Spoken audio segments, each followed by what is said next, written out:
14 अगस्त को नेहरू मेमोरियल संग्रहालय और पुस्तकालय का नाम बदलकर प्रधानमंत्री संग्रहालय और पुस्तकालय करने पर विपक्ष लगातार सरकार पर निशाना साध रहा है। इसी बीच कांग्रेस नेता राहुल गांधी ने कहा कि नेहरू जी की पहचान उनके कर्म है, उनका नाम नहीं। दरअसल राहुल गांधी दिल्ली हवाई अड्डे पर पहुंचे थे।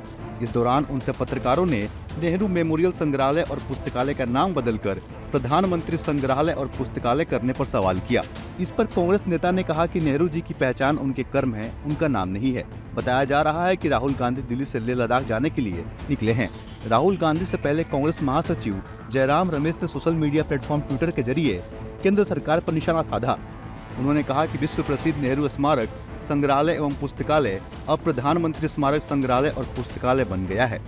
उन्होंने आरोप लगाया है कि नरेंद्र मोदी भय और पूर्वाग्रह से घिरे हुए हैं, खासकर जब बात हमारे पहले और सबसे लंबे समय तक सेवा करने वाले प्रधानमंत्री की आती है। उनका एकमात्र एजेंडा है नेहरू और नेहरूवादी विरासत को नकारना, विकृत करना, बदनाम करना और नष्ट करना है।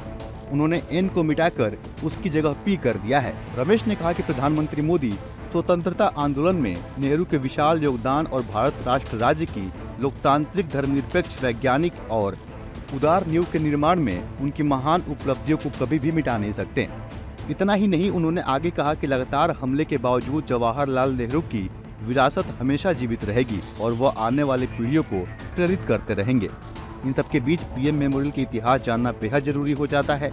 अगर हम पीएम मेमोरियल के इतिहास की बात करें तो एडविन लुटियंस की इंपीरियल कैपिटल का हिस्सा रहा तीन मूर्ति भवन अंग्रेजी शासन में भारत के कमांडर इन चीफ का आधिकारिक आवास था। ब्रिटिश भारत के अंतिम कमांडर इन चीफ के जाने के बाद 1948 में तीन मूर्ति भवन देश के पहले प्रधानमंत्री जवाहरलाल नेहरू का आधिकारिक आवास बन गया। वे यहाँ करीब 16 सालों तक रहे और यहीं उन्होंने अपनी आखिरी सांस भी ली थी। उनके निधन के बाद इस तीन मूर्ति भवन को उनकी याद में समर्पित कर दिया गया। इसके बाद से ही इसे पंडित नेहरू मेमोरियल के नाम से जाने जाने लगा। अब केंद्र सरकार इसका नाम नेहरू मेमोरियल से बदलकर पीएम म्यूजियम एंड सोसाइटी कर दिया है। बाकी इस पे आपकी क्या राय है, हमें कमेंट करके अवश्य बताइएगा। फिलहाल के लिए इतना ही। बने रहिए न्यूज़ इंडिया के साथ। Bureau report, news India digital.